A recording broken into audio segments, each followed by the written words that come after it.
Salutare toată lumea, eu sunt Alex și bine v-am găsit la un nou episod. De data asta vom juca un joculeț numit Forager. Bun, eu m-am mai jucat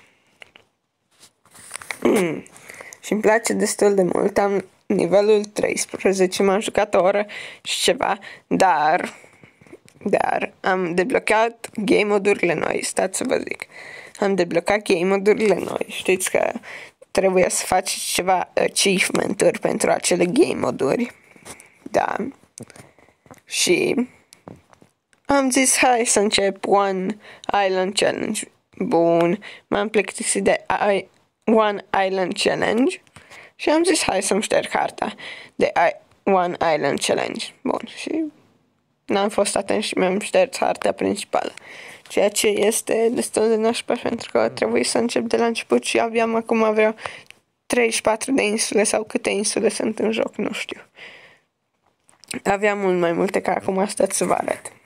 Am doar atâtea, din păcate, dar da, am și puțin gold. Stați să văd. Hai că îmi craftez așa. Mie îmi place super mult acest joculeț și îmi plăcea și mai mult dacă nu îmi ștergeam harta. În ultimul timp doar ăsta mă joc pe telefon. Și de-aia sper că vă place.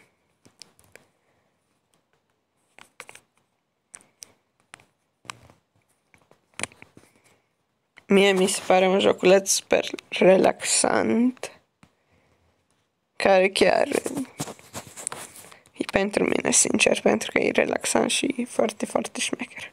Bun,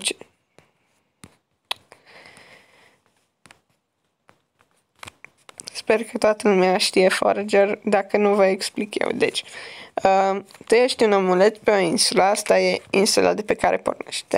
Vă explic. Aceasta e insula de pe care pornești, iar tu trebuie să-ți extinzi teritoriul pe mult mai multe insule. Stați așa, să nu plece storul de aici. Pe mult mai multe insule pentru a termina jocul.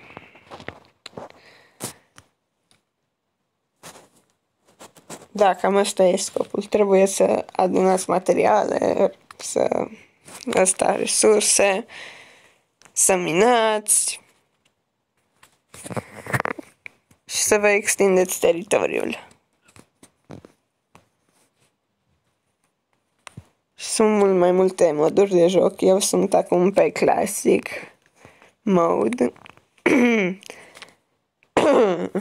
în care e modul normal, deci dacă mor te respawnezi și chestii din astea.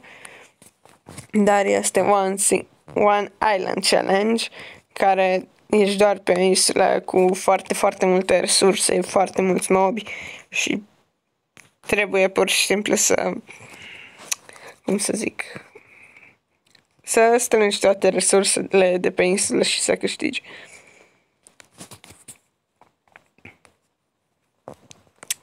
Oricum, pentru cine nu știe, vi se va părea destul de complicat jocul pentru că poate ar fi trebuit să încep o hartă nouă, dar acum las.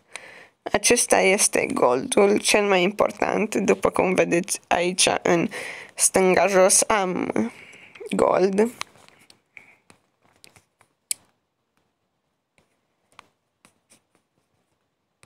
Și pentru următoarea insulă parcă am nevoie de 950. Vă voi arăta și cum se cumpără o insulă. Acum așteptăm să se crafteze niște cărbune. Până atunci mai facem. Și puteți da unlock la skill-uri, puteți mai multe chestii dacă faceți level. După cum vedeți, eu am level 13. Stați să pun aici. Nu pot gold coin-uri. Hopa. Dar de ce nu mă mai putut mișca, frate? Și vă va scădea și foame. Adică vi se va face și foame, nu vă va scădea și foamea, vă va scădea și mâncarea, am vrut să zic. Slime-urile acestea sunt foarte enervante pentru că sar pe voi și vă scad o viață. După cum vedeți, aici sunt și foarte multe slime-uri. Sunt și boși în joc. Deci, nu vă veți plictisi. Veți avea content o grămadă. Bun, haideți să vă arăt și la skill-uri. Fiecare skill face ceva. De fapt, da, era logic. Bun, hai să ne uităm.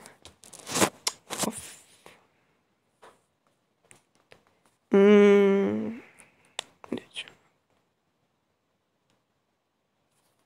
nu-mi trebuie loc voice, nu markets, unlock markets. Sau ce mai pot să am aici?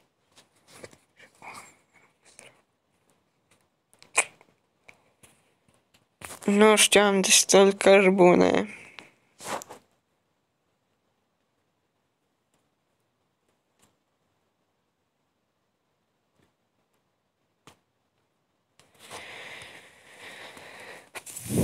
Bă, sincer, habar n-am ce skill să-mi iau. Dar hai că merem pe asta. Pentru că nu mai îmi pierd lemn pentru cărbune. Deși eu cam doar la cărbune foloseam lemn. Deci nu era o pierdere totală. Oh my god, acum am de chestii mai bune. Dar poate trebuia să-mi iau skill-ul ăla să-mi pice chestii rare. Dar și de aici îmi pică cărbune. Da. E destul de bun și skill-ul ăsta. Bun, hai să ne mai craftăm. Aici. Și să ne mai craftăm. Aici. Bun.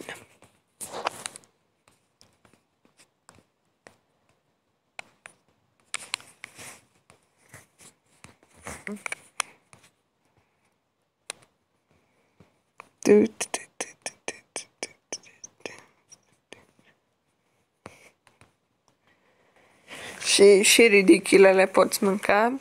Cam. Da, acum eu am un skill în care până și minereurile le pot mânca. Dacă nu mai am mâncare. Vedeți aici pe use, dar dacă ai inventarul plin, poți da pe discard. Bun. Până și pietrele le pot mânca. Atunci de ce mă mai obosesc să iau mâncare? I don't know. Dacă orice pot mânca, I don't know. Ce-mi trebuie pentru un slime sword? Așa, și pentru din asta. Ok, că aș vrea chestiile astea.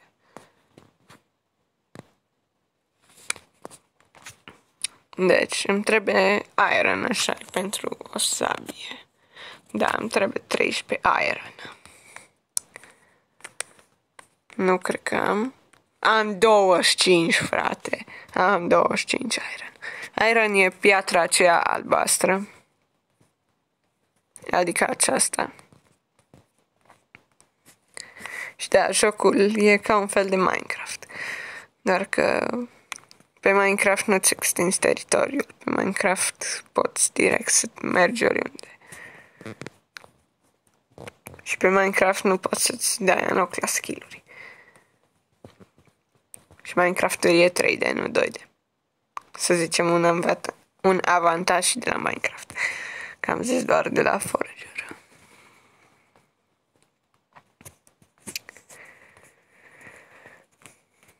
Bun.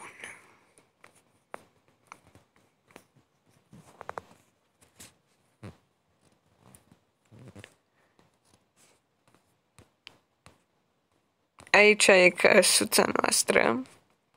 Dar nu de aici încep. Trebuie să dai un loc la căsuță prin o insulă. Și apropo, de exemplu, dacă voi veți începe jocul, vă va da un loc în altă ordine insulele. De exemplu, după cum vedeți aici, am această insulă de data asta, dar data trecută când am început jocul am avut căsuța a doua insule, deci nu știu niciodată. aceste chestii le poți prinde în borcane. De exemplu, după cum vedeți aici, hotel. Și dacă vreau să-mi fac un târnăcop, îmi trebuie 4 chestii din acestea prinse.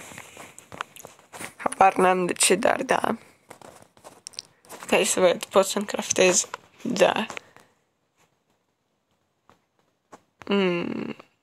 Sabie sau...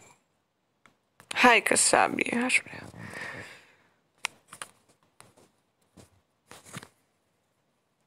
Și poate îmi craftez și arc. Dar arcul e inutil fără săgeți. Dar este un skill după ce deblochezi partea de deșert, pentru că sunt mai multe părți ale jocului, partea de deșert, alte părți, multe alte părți ale jocului, să ai săgeți infinite.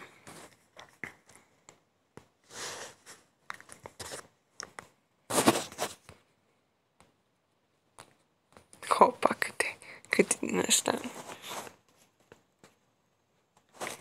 Rip cărbune, am avut și cărbune dacă e.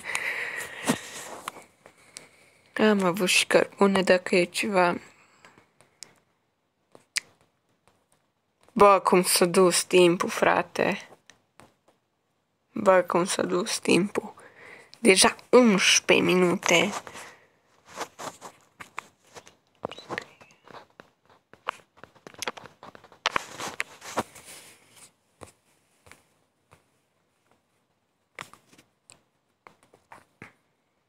Ho, acum am picat și minereuri mai rare.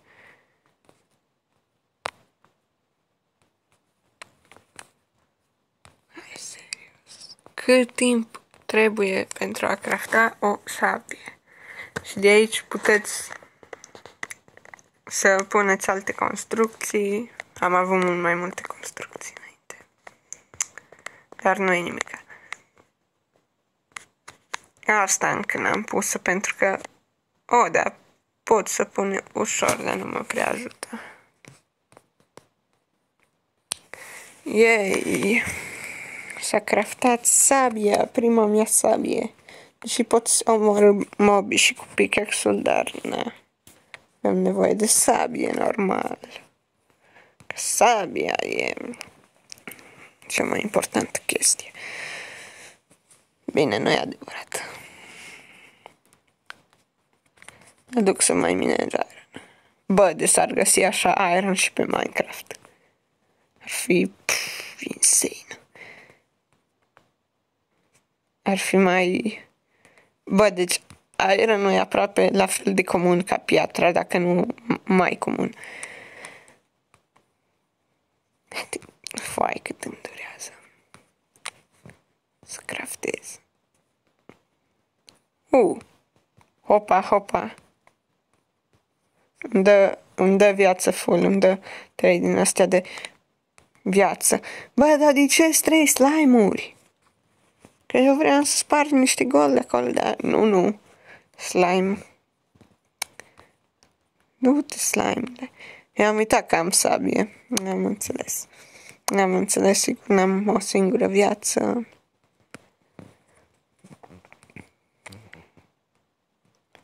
Și nu ți-o poți crește ușor pe jocul ăsta.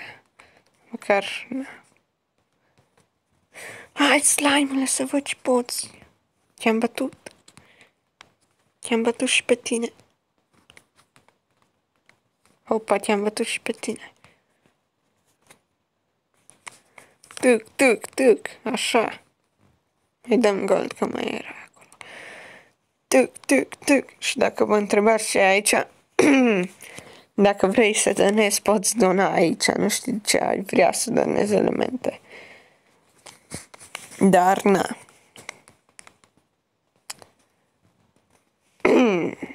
Nu știu, nici n-am văzut cum a trecut timpul pe Forager. Deci trece timpul și nici nu-mi dau seama. Pentru că e foarte distractiv. Bun, arc. Easy.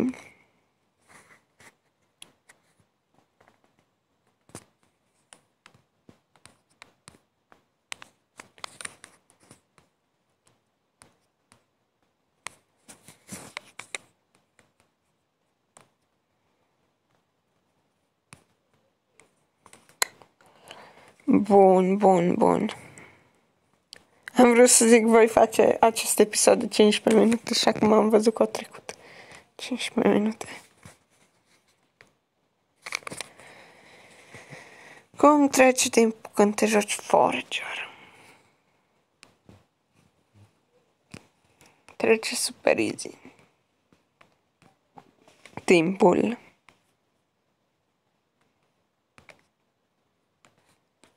Deci, da.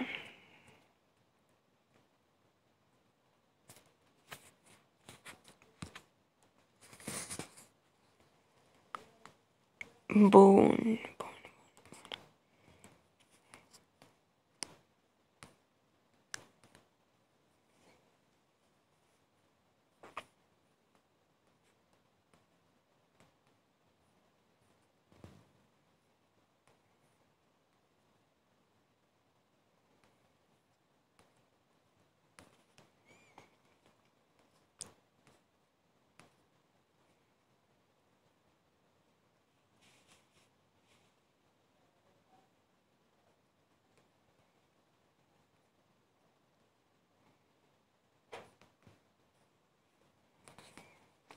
Bun.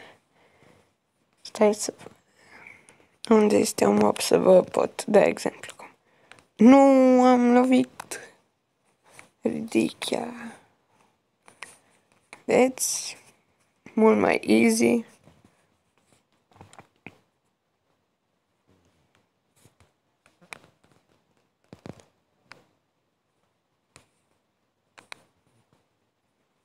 Bun, deci, da, cam atât a fost și cu acest episod. Dacă mai vreți episodul de Forager, nu uitați să lăsați un like și să vă abonați și...